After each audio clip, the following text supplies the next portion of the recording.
भगवान ने ऐसी सुंदर मोहिनी मुरली बजाई तो जिन गोपियों को आशीर्वाद दिया था उन गोपियों के कान में बंसी की तान जब सुनाई दी तो गोपियां भूल गई देह भान और जो जिस कार्य में लगी थी उसी कार्य को छोड़ करके रात्रि के 12 बजे यमुना के पुलन पर दौड़ लगा दी। ऐसी सुंदर बंसी बजाई,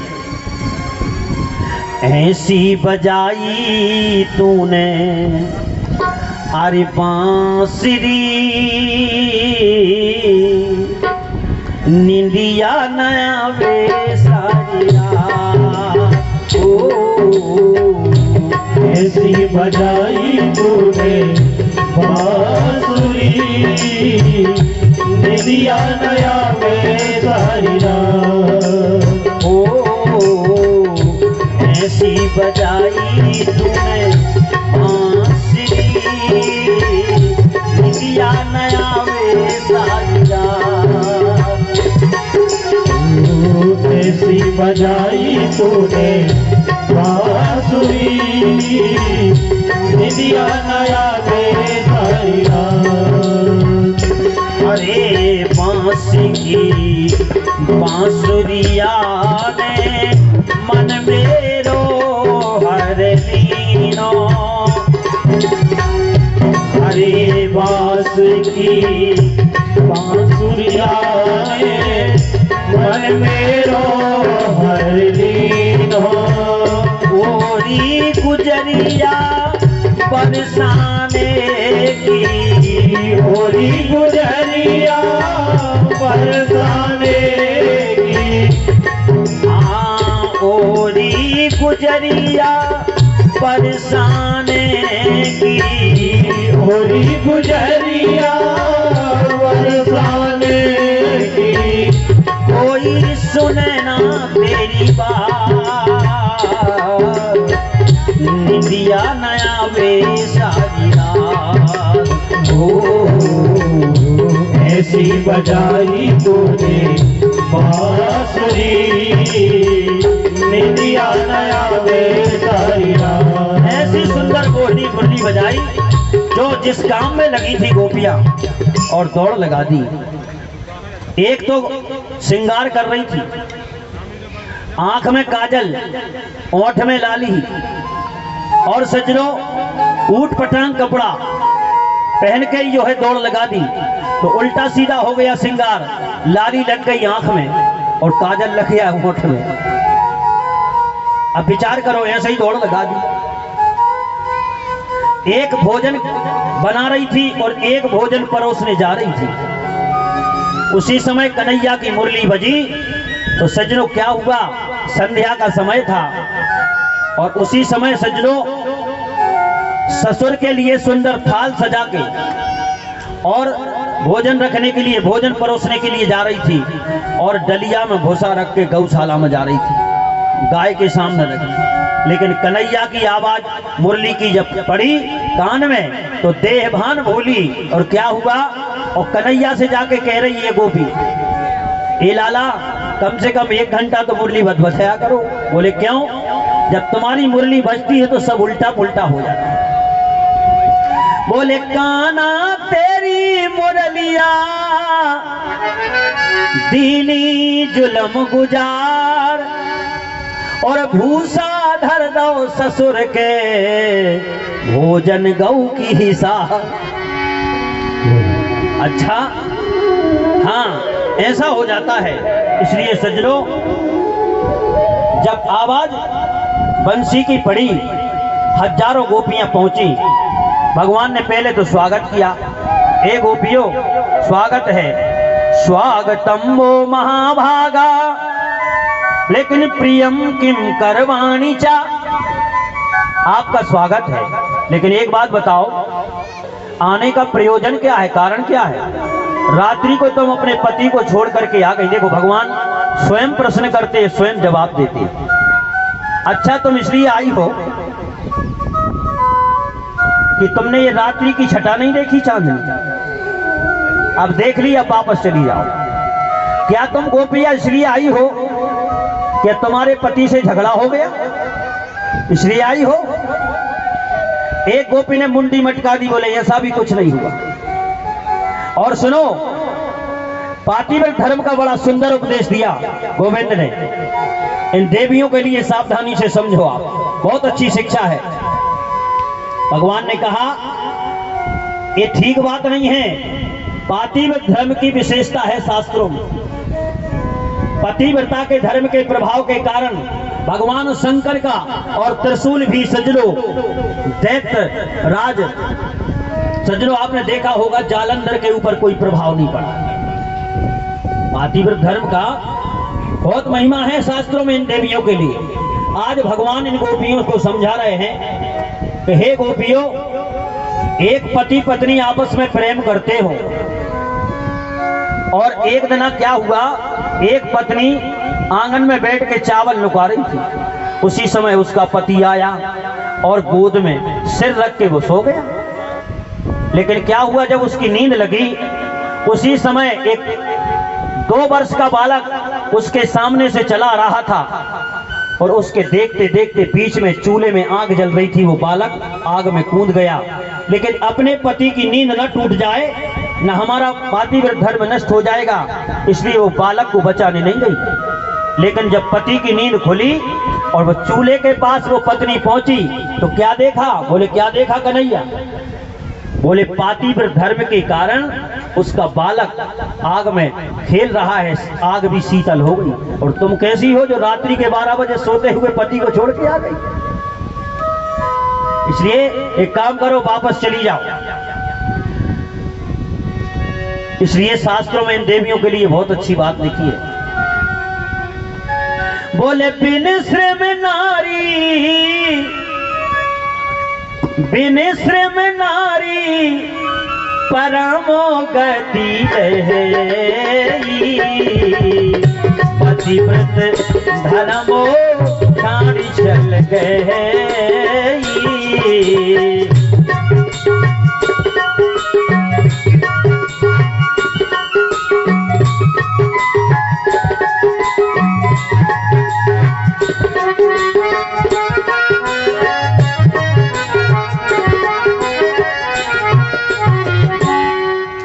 शर्त है बिना परिश्रम के भाव सागर से पार। बिन श्रम नारी परमो गति लहई। इन्हें कुछ ज्यादा करने की जरूरत नहीं है, क्योंकि शास्त्रों में इनके लिए क्या लिखा है? धर्म पत्नी। यदि हम 100% पुण्य करें तो 50% इनकी तरफ अपने आप चला जाता है। इसलिए सज्जनों, धर्म में तो इनका हिस्सा है, लेकिन पाप में कोई भी हिस्सा नहीं है, इसलिए इन्हें धर्म पत्नी कहते हैं।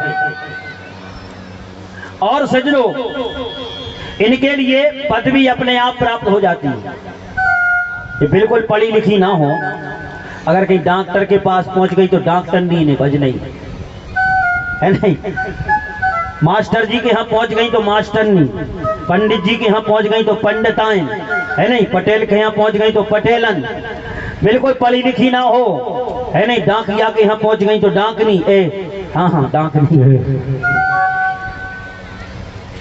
तो आप विचार करो कितनी बड़ी कृपा है भगवान। इसलिए सज्जनों, बिन श्रम नारी परम गति लहई। लेकिन शर्त है पतिव्रत धर्म छाड़ी छल गहाई। उसमें छल कपट नहीं होना चाहिए। अच्छा, और छल कपट नहीं जा रहा। आपने देखा होगा, प्रैक्टिकल करना है आप यदि मार्केट से आओ तो घर में 3 प्रकार के लोग रहते, एक तो माँ और एक पत्नी और एक बच्चे। आप बाहर से घर पे आओ तो सबसे पहले तीनों की नजर अलग अलग। माँ की नजर जाएगी, यदि घर में माँ है तो सबसे पहले माँ की नजर जाएगी चेहरा पे कि बेटा आ गया है, कहीं चेहरा कुमला तो नहीं है। अच्छा, और बालकों की नजर जाएगी हाथ पे कि पिताजी कछु लाए हैं, केनो खावे नहीं, उन्हें मतलब नहीं है संसार से। अच्छा, लेकिन पत्नी घर में है तो ईमानदारी से बताओ, हम यहाँ की बात नहीं कर रहे, हम तो हमारे तय की बात कर रहे हैं। यदि पत्नी घर में है तो उसकी नजर कहाँ जाएगी? उसकी नजर जाएगी जेब पे कि कहीं जेब फूली है कि पचक गई। इसलिए बिन श्रम नारी परमो गति लहई, लेकिन शर्त है पतिव्रत धर्म छाड़ी चल गई। इसलिए आज भगवान समझा रहे पातिव्रत धर्म की विशेषता। उसके पातिव्रत धर्म के प्रभाव से आग भी शीतल हो गई, और तुम कैसी हो जो रात्रि के 12 बजे अपने पतियों को छोड़ के आ गई। इसलिए जाओ। लेकिन गोपियां भी कम नहीं है। गोपियां का 2-4 उदाहरण हमसे सुन लो। बोले एक बात बताओ, हे कन्हैया, पति पत्नी आपस में प्रेम करते हो और अचानक पति को विदेश जाना हो और बिना पति के वो पत्नी रह ना पाए, क्योंकि उसका नियम है कि पति की पूजा करके इसके बाद भोजन करती है। अब बताओ, पति को बाहर जाना हो तो उपाय क्या है? वो अचानक पति ने कहा कि एक काम करो, विदेश जा रहे हैं व्यापार के लिए, तब तक तुम हमारी फोटो की पूजा करो। तो उसने क्या किया, एक मिट्टी की तस्वीर बनवाई और पत्नी को लाके दे दी कि एक काम करो, तब तक हम बाहर से ना आए, तब तक तुम इसकी पूजा करना। और अचानक वो पूजा करती रही। 2 महीने के बाद उसका पति लौट के जब वापस आया, ध्यान से समझना, तो उसी समय वो मिट्टी की पति की पूजा कर रही थी और बाहर असली पति जो है दरवाजा खटखटा रहा था। तो हम आपसे पूछ रहे कन्हैया, उस पत्नी को दरवाजा खोलना चाहिए कि नहीं? भगवान ने कहा ये भी कोई बात है, जब असली पति आ गया तो मिट्टी की पूजा क्या? हेलो, हर्षिता नाम बच्ची का मगर असली पति आ गया तो मिट्टी के पति की पूजा छोड़ के उसे दरवाजा खोलना चाहिए। गोपियों ने कहा हमारी शंका समाधान हो गई। संसार में जितने ये पति हैं ये सब मिट्टी के ही तो है। अच्छा बोलो, है कि नहीं? अरे हम सब फोटो कॉपी हैं। बोलो, है कि नहीं? इसलिए पति तो केवल एक है सज्जनों। हम सब जितनी भी जीवात्माएं हैं ये क्या है? पत्नी है। और पति कौन है? पति तो केवल ये है जो बैठा है आपके सामने। इसकी प्राप्ति होगी हमें तो मिट्टी के पति की पूजा करके ही होगी। इसलिए संदेश गलत न चला जाए, इसलिए सावधानी से समझो आप। क्योंकि पति एक है। मानस में एक पंक्ति लिखी, वो स्वामी जी ने बड़ी सुंदर। बोले परबस जीव सुबस भगवंता, परबस जीव सुबस भगवंता, परबस जीव सुबस भगवंता, परबस जीव सुबस भगवंता, जीवे अनेक एक श्रीकंता, जीव अनेक एक श्रीकंता, हर जीवे अनेक एक श्रीकंता।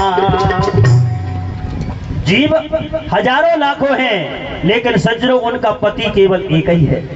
इसलिए रामचरितमानस में जिस समय बाली को राम जी ने मारा और तारा विलाप कर रही है उसके और मृत शरीर के ऊपर, तो भगवान ने उसे ज्ञान दिया कि एक बात बताओ तारा, तुम किससे प्रेम करती हो, शरीर से कि आत्मा से? हैं? यदि शरीर से प्रेम करती हो तो शरीर कहीं नहीं गया, ये पड़ा है सामने, उठा के रख लो घर। और यदि आत्मा से प्रेम करती हो तो आत्मा तो परमात्मा का अंश है, इसलिए वो कहीं नहीं गया। जीव नित्य के ही लग तुम रोवा।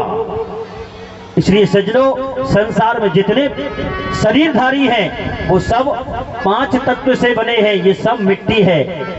और वास्तव में आत्मा का संबंध केवल किससे है? अच्छी बात लगे तो ताली बजाना। आत्मा का संबंध केवल परमात्मा से है। इसलिए सब हमारी जितनी भी जीव आत्माएं हैं इन सब का परमात्मा ही पति है। हाँ, इसलिए सज्जनों देखो, बहुत सरल करके दिखा रहा है भागवत। सज्जनों बहुत कठिन विषय है मिश्रा जी, लेकिन हम आपको कोशिश कर रहे हैं कि प्रत्येक सिद्धांत आपको और सरल करके सुनाया जाए जिससे आपको समझ में आ जाए। अच्छा, कथा पूरी सुना दी हमने, वो समझ में नहीं आई, इसलिए प्रयास कर रहे हैं कि आपको सरलता में समझ में आ जाए। तो इसलिए सज्जनों, आत्मा का शाश्वत संबंध भी है हमारा तो केवल परमात्मा से है। बाकी जितने भी यहाँ जो संबंधी दिख रहे हैं ये सब यही बने हैं और यही बिगड़ जाना। शरीर के साथ संबंध बने हैं और शरीर के साथ मिट जाएंगे, लेकिन शाश्वत और अनादि जो संबंध है वो केवल जीव आत्मा का परमात्मा से। एक पत्नी बहुत परेशान करे पति को, बार बार कहे सुनो हम तुम्हें इतना चाहते हैं कि तुम्हारे बिना 1 मिनट जिंदा नहीं रह सके, तुम्हारे संग ही मर जाए। अच्छा, इसने विचार किया यार ये बहुत परेशान करती है, तो लो कम से कम प्रैक्टिकल किया जाए ये कितना चाहती है। तो इसने क्या किया, एक दिन रात्रि के 10 बजे सोया तो उठा ही नहीं, और सुबह के 10 बज गए और मित्रों से कह दिया था पड़ोस को कि सामान लेना, हम जरा देखना चाहते हैं हमारी पत्नी कितना प्रेम करती है हमसे। और वास्तव में जब सवेरे 10 बजे तक नहीं उठा तो पत्नी गई पड़ोसी को लिवा के लाई। अब ये तो पढ़े पढ़ाए थे, उन्होंने नारी मारी देखी, बोले भाभी, बोले क्या, बोले ये तो मर गया। अब पत्नी रोने लगी और रोते रोते 8 बज गए। पड़ोसियों से कहा भैया बताओ अब क्या होगा। तो पड़ोसियों ने कहा कि भाभी अपन में रात में नहीं जलाते, दिन में ले चलेंगे, अब रात भर तुम्हें अकेले रहना पड़ेगा इनके साथ। तो क्या बोली, ए भैया हम तो नहीं रह सकते इनके साथ अकेले। बोले क्यों, कहीं ये भूत बन के लग गए तो। अच्छा, ये पड़ा पड़ा सब सुन रहा, देखो कहती थी कि तुम्हारे बिना 1 मिनट नहीं रहेगा, और अब कह रही कि भूत बन के लग गए तो। सज्जनों, सवेरा हुआ और अर्थी पे 4 लोगों ने उसे अर्थी पे रखा, और जब ले जाने लगे तो ये तो डुप्लीकेट मारा था। इसने दरवाजे में यहां से पैर फंसा दिए। और मित्र क्या बोले, भाभी देखो तुमसे कितना प्रेम करते तुम्हारे मकान से, मरने के बाद भी ये बाहर निकले नहीं चाहती। अब बताओ कैसे दरवाजा सकरा है, ये बाहर ही नहीं निकल रहे, अकड़ गए। तो मित्रों ने कहा एक काम करो, दरवाजा काट दो, चौखट काट दो, एक ने कहा दीवार खिसला दो। अब पत्नी सुन रही थी, उसने कहा बताओ एक काम करो, ना तो दरवाजा काटो और ना दीवार खिसलाओ। और अंदर गई वो हंसिया लिहाई, बोले एक काम करो, अब ये तो मर ही गए, घर कौन बनूंगा है। बोले फिर क्या करें, बोले पैर काटो और निकाल के ले जाओ। अब विचार करो आप, यही स्थिति है संसार की। हाँ, सब स्वार्थ का प्रेम है सज्जनों। शाश्वत संबंध यदि हमारा है तो वो किससे है, भगवान से। इसलिए अरे गोविंद मेरो है, गोपाल मेरो है, गोविंद मेरो है, गोपाल मेरो है, गोविंद मेरो है, गोपाल मेरो है, गोविंद मेरो है, गोपाल मेरो है, श्री बांके बिहारी नंदलाल मेरो है, श्री बांके बिहारी नंदलाल मेरो है, वृंदावन बिहारी नंदलाल मेरो है, वृंदावन बिहारी नंदलाल मेरो है, गोविंद मेरो है, गोपाल मेरो है, गोविंद मेरो है, गोपाल मेरो है। इस प्रकार से सज्जनों एक एक बात समझ में आई। और अब इन गोपियों की इच्छा पूर्ति के लिए हमारे गोविंद ने रास रचाया यमुना के पावन पुनर पे। और जैसे ही रास प्रारंभ हुआ तो इन गोपियों के मन में एक सज्जनों अहंकार आ गया, अभिमान, कि दुनिया की सबसे सुंदर और सौभाग्यशाली हम हैं। क्योंकि जब तो गोविंद हमारे साथ में रास रच रहा है, और जहां अभिमान होता है वहां से हो जाता है भगवान गायब, अंतर ध्यान। क्या वो जहां है अभिमान वहां नहीं रहता भगवान। अरे परमात्मा तो प्रेम का भूखा है, मिले ही न नटवर, प्रेम बिना नहीं मिलते नटवर नंद किशोर। जब एक बार जीव और ईश्वर का मिलन हो जाए और जीव के सामने से परमात्मा अंतर ध्यान हो जाए तो सज्जनों ऐसे छटपटाता है जीव जैसे जल से अलग मछली को किया जाए। आज ये गोपियां छटपटाने लगी और राधा जी को साथ में लेकर के गए। आगे चल करके राधा जी ने विचार किया, यदि हम भगवान कृष्ण के साथ में रहेंगे तो गोपियां किसी भी काल में परमात्मा की प्राप्ति नहीं कर सकती। इसलिए जब तक हम गोपियों के साथ में रहेंगे, गोपियों के साथ में रहेंगे तब गोपियां परमात्मा को प्राप्त कर सकती। भाव बहुत सरल है सज्जनों, आप समझो और सरलता से समझा रहे। राधा कौन है? राधा है प्रेम तत्व। अच्छा बताओ, प्रेम के बिना परमात्मा की प्राप्ति होगी है? और राधा जी चली गई भगवान के साथ में, फिर इन गोपियों को भगवान की प्राप्ति कैसे होगी? इसलिए राधा ने जानबूझ के एक लीला की, बोले मैं थक गई हूं, तो भगवान ने कहा हमारे कंधा पे बैठ जाओ। और जैसे ही कंधा पे बैठने के लिए राधा जी हुई, इनके जीवन से भी गायब हो गए। और ढूंढती ढूंढती सज्जनों ये गोपियां राधा जी के पास पहुंची। राधा जी से कहा एक बात बताओ, तुम्हारे तो साथ में आए थे कन्हैया, लेकिन तुम्हें भी छोड़ के चले गए। राधा जी ने कहा अरे गोपियों, जो कभी तुम्हारे हृदय में आया था वो हमारे में भी आ गया, इसलिए हमको भी छोड़ के चले गए। और राधा जी को साथ में लेकर के सज्जनों गोपियां आई और यमुना के पावन पुलिन पर खड़े होकर के और गोपी गीत के माध्यम से कन्हैया को बुलाया। बड़ा सुंदर भाव है गोपी गीत का। अरे जयति तेधिकमो, एक कनक मंजरी राग में सज्जनों, कनक मंजरी छंद में, और ये गोपी गीत लिखा भागवत में। इसलिए आप 2-4 लाइनें सुनो, वैसे तो लंबा है लेकिन 2-4 लाइनें जरूर सुनो। ये गोपियां कहती जयति तेधिकमो, अरे जन्मना प्रजा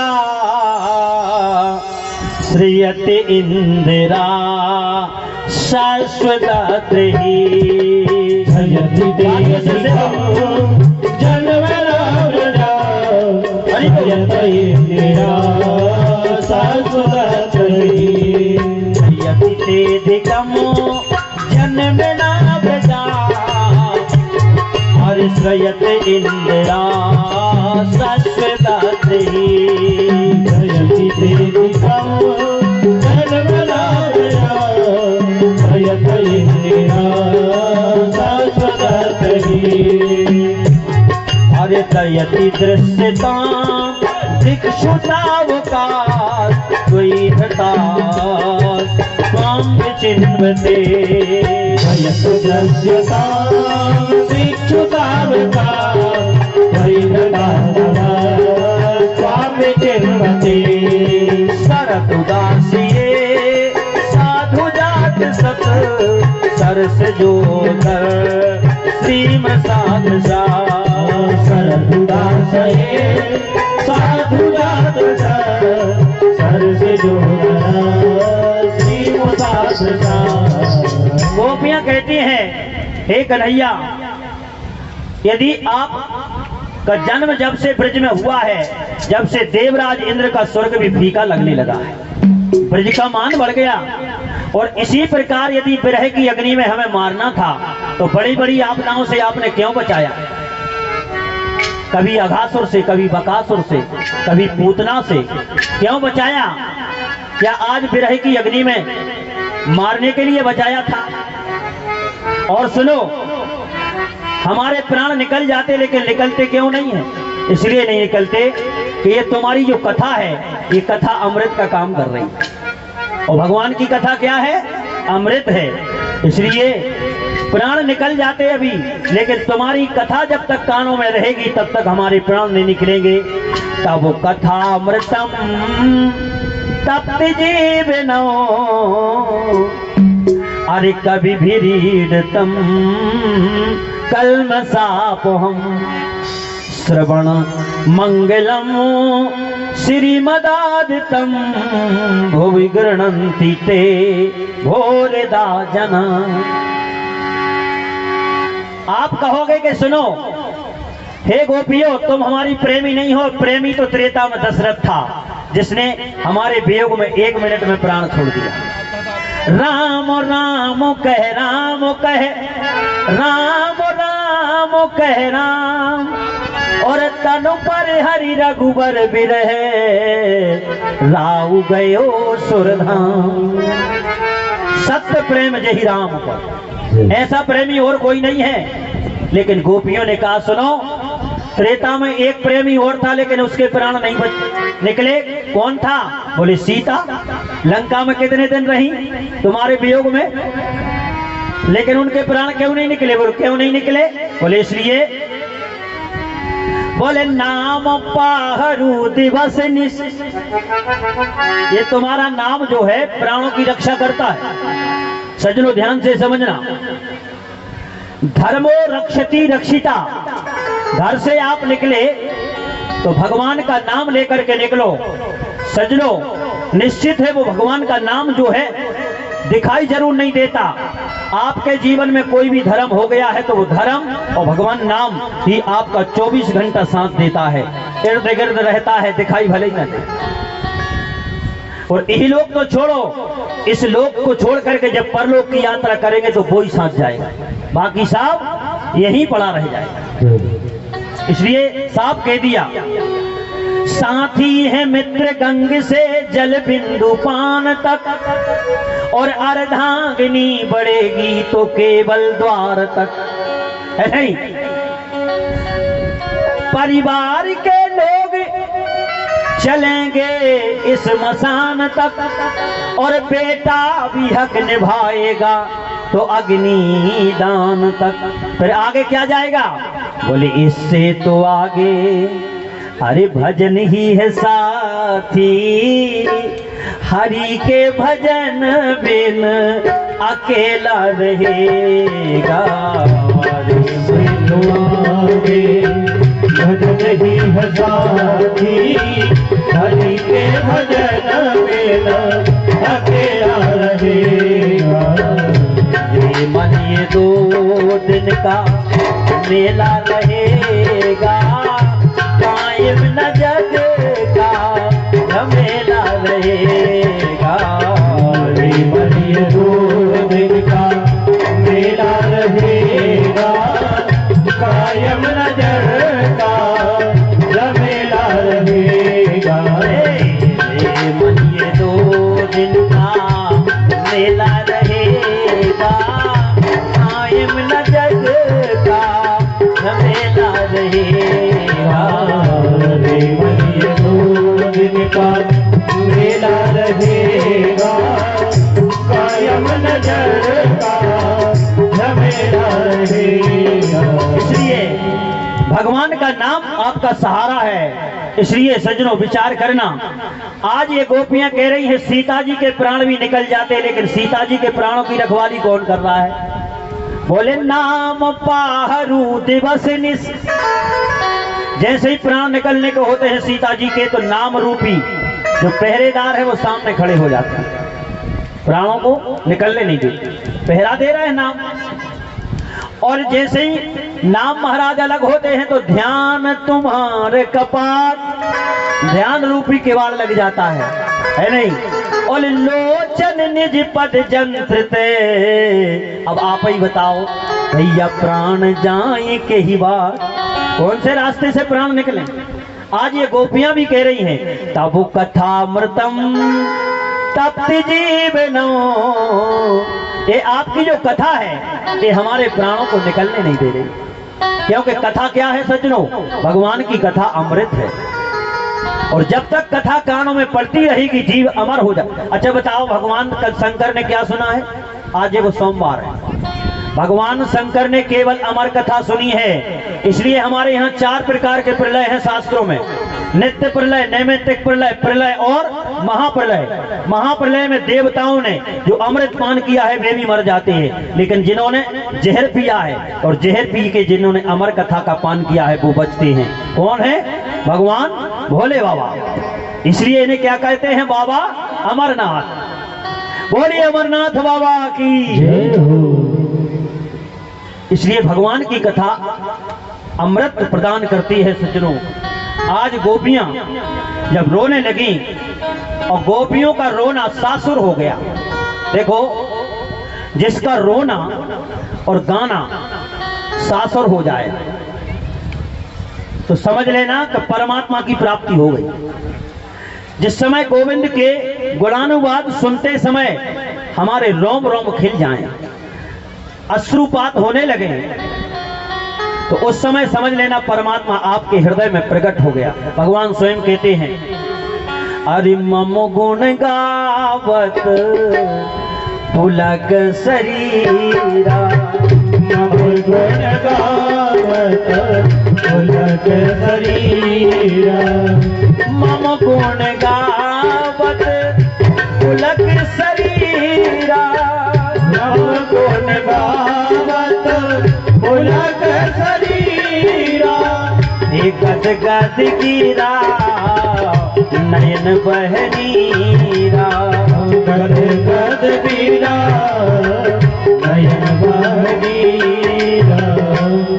आपने हनुमान जी महाराज की मुद्रा देखी होगी, जिस समय भगवान की कथा सुनने बैठते हैं तो ध्यान मग्न। इसलिए सज्जनों, भगवान की कथा में यदि आओ तो भगवान की कथा ही सुनो, दुनियादारी की चर्चा मत करो, आपका कल्याण होगा। इसलिए सज्जनों, आज गोपियों का सासुर रोना और गाना जब एक हो गया तो भगवान सबके बीच में प्रकट हो गए और प्रकट होकर के ऐसा सुंदर रास रचाया, एक एक गोपी की इच्छा पूरी की। लेकिन उस